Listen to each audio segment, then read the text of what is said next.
So that's the big story. The breaking news at this hour, 122nd Constitutional Amendment Bill for One Nation, One Tax has been passed. The motion has been adopted by total membership of Rajya Sabha. 197 ayes and none noes were registered for the GST Constitutional Amendment Bill being cleared in Rajya Sabha. And as the voting and the amendments are underway, let's quickly just understand now how big and remarkable feat as passed by the Indian Parliament. What does it really mean for the nation? A big leap forward. And to discuss that, we have in the studio Professor Dr. Gaurav Vallabh. He's a tax expert. Your initial comments, Gaurav, this was pretty expected, but 197 is a number. It's a huge confidence for the government, considering there were so many apprehensions and government doesn't really enjoy the majority in the Rajya Sabha. All that has been dispelled now. It took some time, but the result is, the unanimous result is good for Indian economy.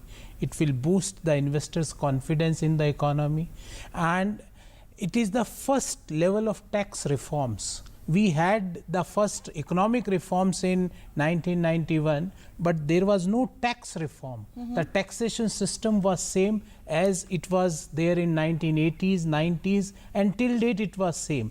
This is the first level of tax reforms. It is going to be the first time I always used to say in our system, we always used to say that taxes drives businesses. Means based on taxes we used to design businesses. We always used to say based on taxes we used to decide which business is good, but after this the business is going to drive tax. So that is something which is going to happen. The first time we are moving to consumption based tax system, where it is nothing on manufacturing, nothing on the interstate, the sales, it is on the consumption base. The plethora of 17 taxes is concluded. Otherwise, there is always a logistic question. I am just giving one data that India is the country in the emerging nations where the average distance traveled by a trucker in a day is minimum. Now, and in US it is 10 times more than India. Logistic cost is abnormal. So now after all these barriers, one nation, one tax, the ease of doing business is going to... The fact that the motion is adopted by the total membership, that's the latest that we pick up from Rajya Sabha right now, but it doesn't stop here. In fact, this marks the beginning of the series of other legislative procedures from here on. It's another journey, a little journey, maybe we say, but a reassuringly a possibility that has taken place. Yeah, big journey. I will share with you. There are three things: IGST, CGST, and SGST. Interstate goods and service tax, central goods and service tax, and state goods and service tax. Now, after this amendment bill, IGST and CGST will be passed. But SGST, each state government at its legislative assembly has to pass a uniform SGST. Then only the benefits of these things will come. Second thing, which is very interesting, that to take the fruits of GST, I require a very strong IT backbone. Although the government had already initiated one company, the GST Information Network company, but till the time that company is not in place, we can't track the individual transactions.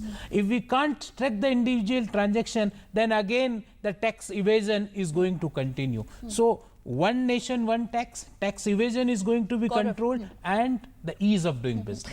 The technicalities associated with it, if we discuss about it a little later, but for an Aam Aadmi, from a very basic, from a very common perspective, we remember Prime Minister said that GST is going to benefit poor, and it's going to benefit the poor and the poor state in a way. Now, considering the way states are one of the most important stakeholders in this entire process, and this entire process, the way it empowers state. We heard Finance Minister talk about it in the Parliament today in Rajya Sabha, that it's going to support only federal structure.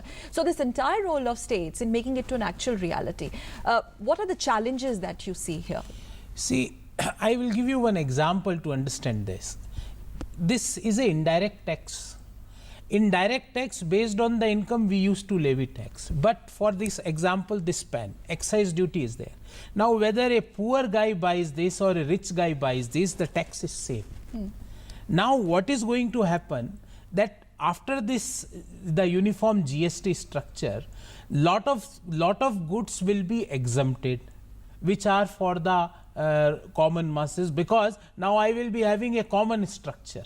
So that is as the finance minister had just now mentioned in the parliament also, that right now average excise duty is around 14.5%, then service tax is 12.5%, it comes out as around 27%, and that's a huge tax burden. But now after a uniform GST, if it comes out at around 18%, 20%, the inflation is going to be... So that goal, the underlying goal, low inflation and high growth. Low inflation and high growth. To what extent can it really contain that inflationary aspect of the economy? Definitely, the lot of stuffs which are used by the common man of our country is going, their prices are going to come down, and lot of items which we are manufacturing, the supply chain we are not extending to the small states. Because, for example, I am manufacturing this pen in Delhi. Because of lot of plethora of taxes, I am not transferring it to Imphal. I am not transferring to Guwahati. I am not transferring it to Ranchi.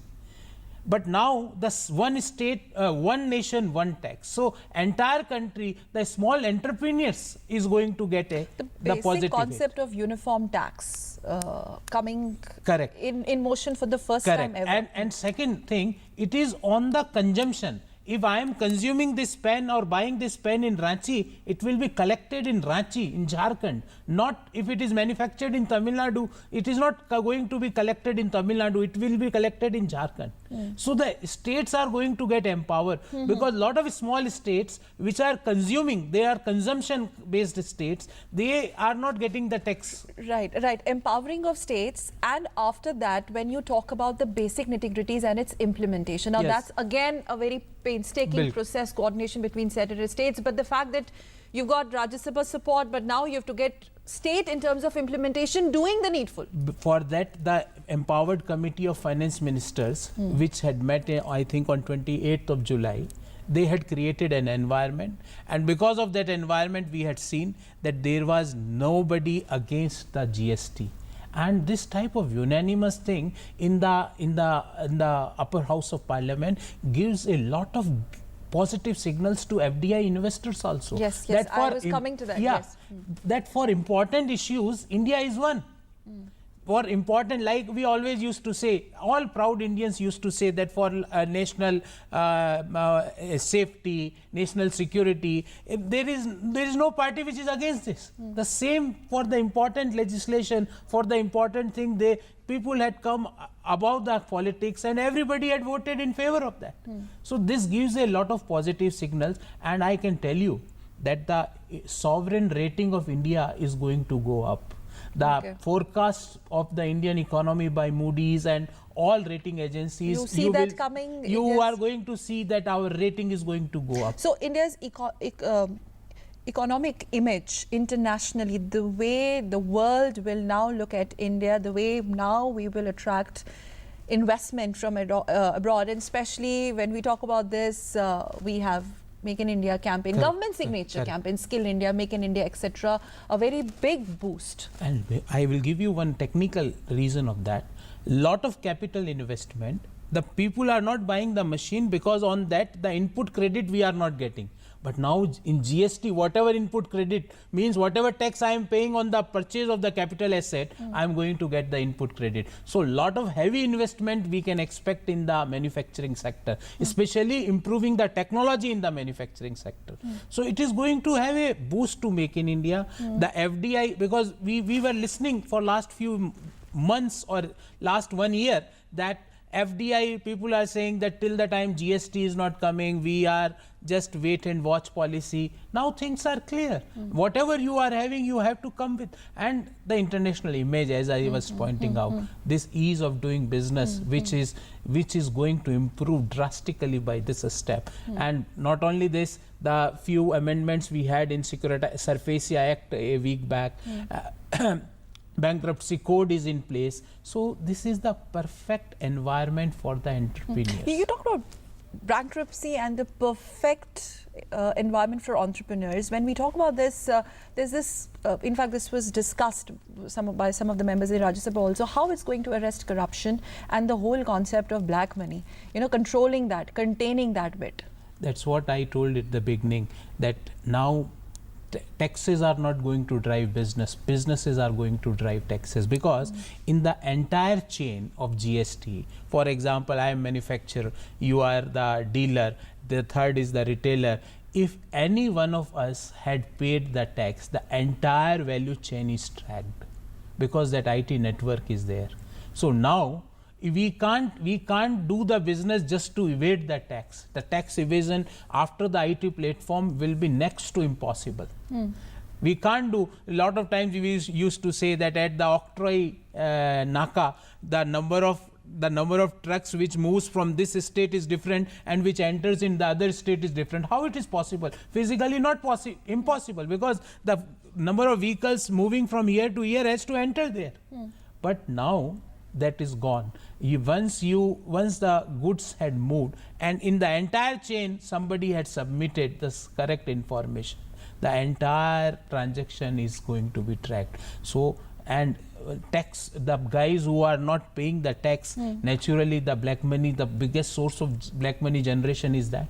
So this is going to control the black money into the system.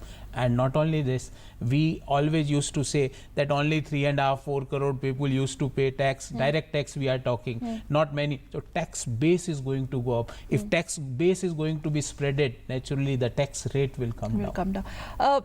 Political aspect of it, the way government has painstakingly taken all political parties on board. This, I think we've seen for the first time that you got everybody with you. Although AIADMK has still some doubts and concerns, despite having different political ideologies, despite having differences, despite launching attacks on the same floor of the House, but government enjoys and has managed to win the confidence of all the parties, including the opposition. I will say, Sakal, it took some time for the government. The whole process. Well, it took some time, I am saying. But the way it was cleared, it had created or generated a very strong signals for the Indian democratic system. It had showed to the world that our democratic system is matured enough. It is not that it's for the sake of opposition one is opposing. And today I had seen the debate just now which was concluded. Everybody was technically talking. There was nothing called as that I have to oppose, and there was a technical discussion. And Finance Minister was taking every member from opposition taking into consideration. And when somebody was speaking, Finance Minister is sitting down.